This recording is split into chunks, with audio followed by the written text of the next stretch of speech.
వార్తిల్లు.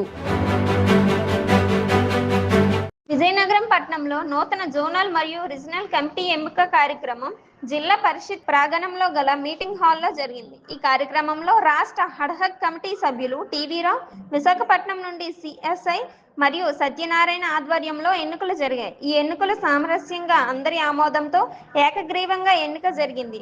ఈ కార్యక్రమంలో సూపర్వైజర్లు, zonal security సిబ్బంది, ఇతర సభ్యులు పాల్గొన్నారు.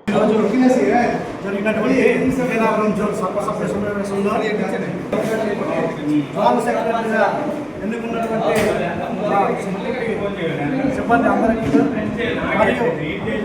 మరియు వచ్చినటువంటి మా సిఎస్ఐ గారికి, అలాగే ఈ ఆధ్వర్యంలో మా అడక్ కమిటీ చైర్మన్ అయినటువంటి మా టీవీ రావు గారికి, అలాగే అడక్ కమిటీ సభ్యులు అయినటువంటి మన అనంత్ కుమార్ గారికి, అలాగే మా పిఎస్ జోనల్ సెక్రటరీ గారికి అందరికీ నా యొక్క కృతజ్ఞతలు తెలియజేస్తూ, ముఖ్యంగా ఈ కార్యక్రమం ఎంత సౌఖ్యంగా ఎటువంటి ఆటంకాలు లేకుండా జరగడానికి పైన ఉన్నటువంటి ముఖ్య కార్యక్రమైనటువంటి మా vigilance and security officer Shri IVVP Durgaprasad గారికి నా హృదయపూర్వక ధన్యవాదాలు తెలియజేసుకుంటూ, ఈ సందర్భంగా నన్ను జోనల్ సెక్రటరీగా ఎన్నుకున్నందుకు మా సభ్యులకి ఉన్న సమస్యలని, వారి యొక్క సమస్యలు కానీ సానుకూలంగా పరిష్కరించినందుకు నేను నాకున్నటువంటి నా పనులు ఉన్న మేరకు మా యొక్క సూపర్వైజర్ని,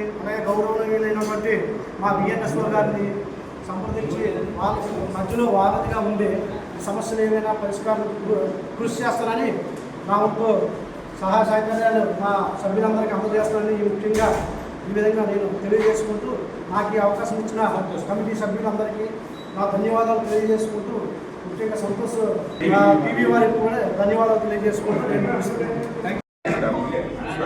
కలిసి వాళ్ళు నిర్ణయించుకోవడం కమిటీ కొత్త కమిటీ పాత కమిటీ యొక్క కాల పరిమితి అయిపోయిన తర్వాత కంప్లీట్ అయిన తర్వాత కొత్త కమిటీని ఆ కమిటీ ద్వారా ఎన్నుకోవడం. అయితే ఈరోజు మనం ఎప్పుడెప్పుడైనా ఎదురు చూస్తున్న నూతన జోనల్ కమిటీ సర్వసభ సమావేశంలో నూతన కమిటీ ఎన్నుకోవడం జరిగింది.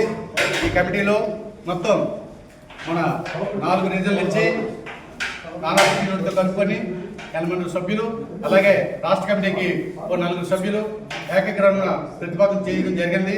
అలాగే జోనల్ ప్రెసిడెంట్లుగా సెక్రటరీగా విశాఖపట్నం, విజయనగరం నుంచి తీసుకోవడం జరిగింది. అయితే ఈ కార్యక్రమం ఇప్పటి వరకు కూడా గతంలో లాస్ట్ మూలంగా 25వ తేదీన కడపలో నిర్వహించాం. కడపలో కూడా ఏ మాదిరిగా అయితే ఈ కార్యక్రమాన్ని నిర్వహించామో అదే మాదిరిగా ఇక్కడ కూడా అదే మాదిరిగా యునానిమస్గా ఏకాభిప్రాయంతో ఈ కార్యక్రమాన్ని నిర్వహించాం. కానీ ఈరోజు ఇది అయిపోయిన తర్వాత రేపు 15వ తేదీ నెల్లూరు జోన్లోని కూడా ఇదే మాదిరిగా ఈ జోనల్ కమిటీ ఎన్నుకుంటుంది. అలాగే 22వ తేదీ కూడా విజయనగరం జోన్లో కూడా ఇదే మాదిరిగా ఎన్నిక ఉంటుంది. కానీ ఇలాంటి వాతావరణంలో మాకు అన్ని విధాల సహాయ సహకారాలు అందించినటువంటి మా గౌరవ విఎన్ఎస్ఓ శ్రీ ఐవిపి దుర్గాప్రసాద్ గారికి, అలాగే మా సిఎస్ఐ విశాఖపట్నం సిఎస్ఐ గారైన మోహన్ రావు గారు సార్ గారికి, అలాగే నకరేజ్ ఎస్ఎస్ఐ గారు చంద్రనాయుడు గారికి, అలాగే వర్క్షాప్ ఇన్స్పెక్టర్ గారు మన బల్లా గారికి ఈ రాష్ట్ర కమిటీ తరఫున, అలాగే ఇప్పుడు నూతనంగా ఎన్నికైన జోనల్ కమిటీ నేతల కమిటీ తరఫున ప్రత్యేకించి ధన్యవాదాలు తెలుపుకుంటున్నాం. ప్రథమంగా రేపు నెక్స్ట్ జరగబోయే 4 కమిటీలు ఎన్నికలు అయిపోయిన తర్వాత రాష్ట్ర కమిటీ ఎన్నిక అయినప్పుడు కూడా ఇదే పారదర్శకంగా జరగాలని జరిపించుకుంటామని మరొకసారి విన్నవించుకుంటూ, RTC APSRTC vigilance and security విభాగం నుంచి ఎటువంటి అవాంఛనీయ సంఘటనలు కానీ అపరోధాలు కానీ రాకుండా చూసుకుంటామని రాష్ట్ర అడక్ కమిటీ తరఫున, అలాగే జోనల్ కమిటీ తరఫున మేము విన్నవించుకుంటూ, ఈ అవకాశం ఇచ్చిన సంతోష్ టీవీ గారికి ప్రత్యేకించి ధన్యవాదాలు తెలుపుకుంటూ